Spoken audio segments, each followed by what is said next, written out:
Okay, hey guys, this is Sapphire Yagami with the review of Once Upon a Time in Wonderland, episode 10, titled Dirty Little Secrets.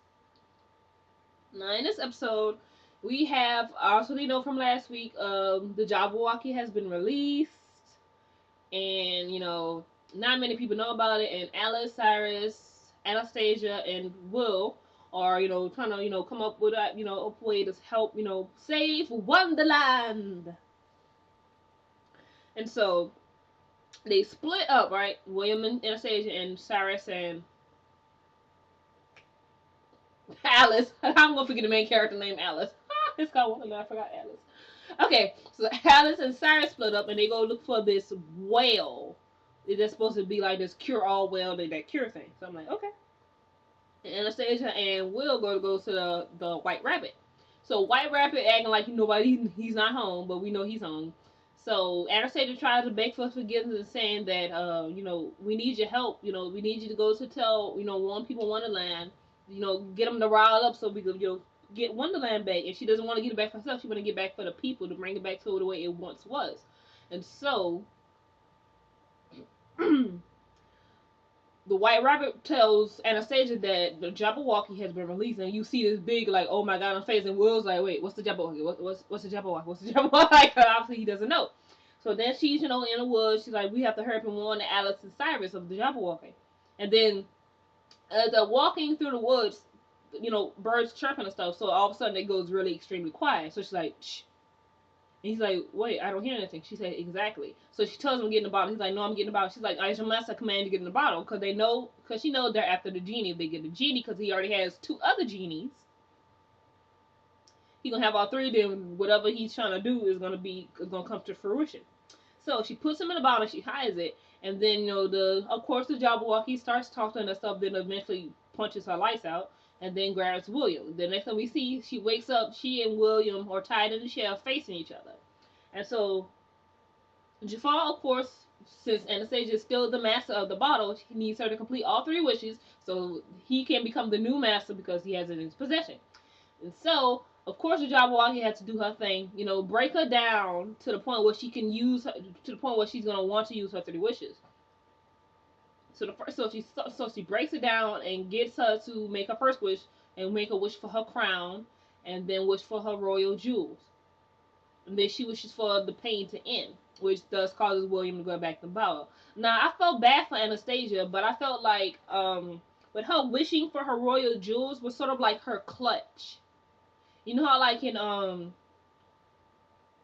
Once Upon a Time with Rumpelstiltskin and the Evil Queen, we know they're evil, but we know they didn't start out evil.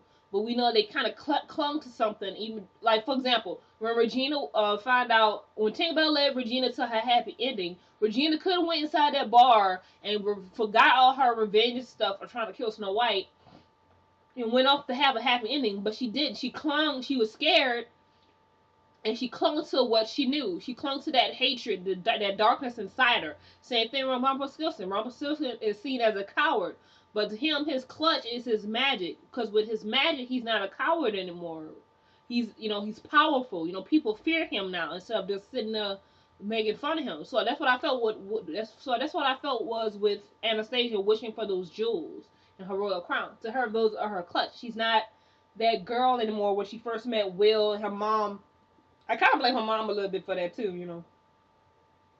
She's not the poor little girl, anymore. She's not that, that girl anymore. With her crown stuff, she's the queen. People respect her, and she demands respect from them. So that's what I felt like when she wishes for those jewels. That's her clutch. It's something she clutches onto because she's scared to. She's scared without him. She's scared to move forward and be, just herself. So that's what I felt like that was her clutch that she literally clutched onto. So now Jafar has William now, so they show you all three genie bottles he has. We have Cyrus bottle, we know we've seen it. And we see the one that actually looks like the lamp that we all know from Aladdin. So I'm like, was that lamp with Aladdin? Because we have Jafar, we have the genie. So I'm like, okay, obviously we're gonna have to eventually meet up with Jasmine and Aladdin soon somewhere in the series. Probably, hopefully, second season we'll finally get to meet Jasmine and Aladdin, because I really want to see them. I'm like, I want to see how the story's how they gonna twist that story. I can't wait. And then we see this book. Obviously, all the words are in Arabic because he's from Agrabah, so I can't read it unless you can speak and read Arabic. Then hey, good for you. Maybe you can tell us what the heck the book says. And so he opens his book and it's like this rumble for a minute because he has all the genie bottles and he has this book. And the Jabba is like, watching him stuff. And I'm like, okay. So that ends that part of the story. Meanwhile, we have Cyrus and Alice. They end up going to these two doors.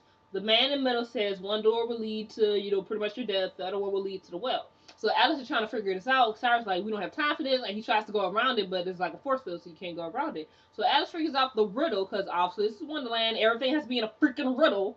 I don't think I can survive in Wonderland. I'm going to tell you guys that now.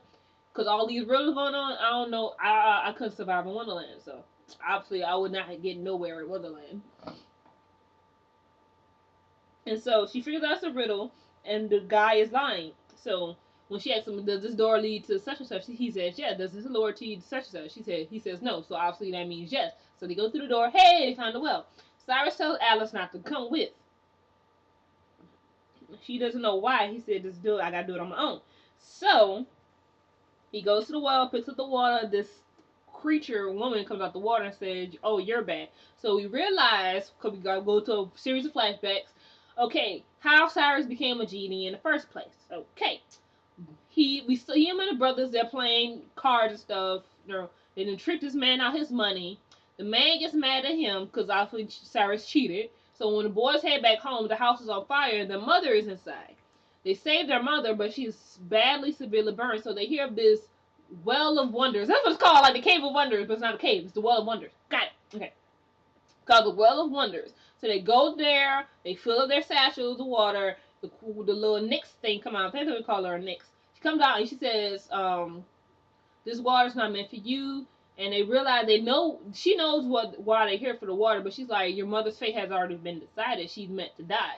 So if you take this water, it's gonna be a problem, pretty much. And the Cyrus like, no. So then he gets questioned by his older brother, saying, "Are you doing this for you, or are you doing this to save mother?" And he's like, "I'm doing it to save mother." When actually he's trying to do it to save himself because he feels guilty. Because technically it was kind of his fault because he cheated the man out of money. The man took revenge on them by burning the house down with their mom inside.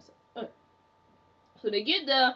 Cyrus gives his mom the water through the mouth. It doesn't work. So then he pulls all the water on her. Then it works. When they remove her bandages, it turns out the mama is Amara, who is the one who taught Jafar magic, and she is now Jafar's staff that we all know and love, the iconic snake's cobra staff. So when she realizes what her sons have done, she's like telling them that you gotta hurry up and get out of here. So Nick says, you have been cursed. Since your desire to get what you want, you will now be cursed to fulfill everybody else's desire. So she turns into a genie. So there's 3 objects in the house. We know Cyrus goes in the bottle that we know him from. Then there's 2 other ones. One is blue, one brother going down, and the other one goes in a classic lamp that we all know. And then she sends them she just sends them off, and Amara's like, no. And we already know what happened with Amara. She got turned into a freaking cobra. Snake thingy. So we get that. And that's sort of pretty much all that whole episode. So you have Anastasia. Oh yes, Anastasia's locked away, and she tells her the only servant that's loyal to her is the guy with the poofy hair, the lightning bolt across his eye. Him. He tries to get out of there. She's like, no, don't get me out of here, cause she kind of feels defeated because she didn't use all her wishes up, and now the guy she was trying to get back, trying to show him she didn't change. He's now stuck with Jafar. She's just feeling all down right now. She's just feeling down, and she's just saying, tell people about, the Jabberwocky is released and stuff. Try to find Cyrus and Alice and warn them. So I just feel bad for Anastasia in this episode. I really do. I really feel bad for her. But I want to know, what the heck does Jafar need with 3 genies and this magical book? I kind of want to know. I'm like, what the heck does he need these genies for? That's annoying. So that's all for episode 10, Dirty Little Secrets of Once Upon a Wonderland. And in episode 11, it's titled Matter of the Heart, which we believe is Thursday. And we get this, and we'll be taking a trip to, a trip back in the past, and also to Storybrooke within this episode. We're going to have a crossover episode with Storybrooke. And we'll also get to see Cora, who is the mother of the evil queen in Once Upon a Time. So I will see you guys Thursday. Comment, rate, subscribe, and have a good day.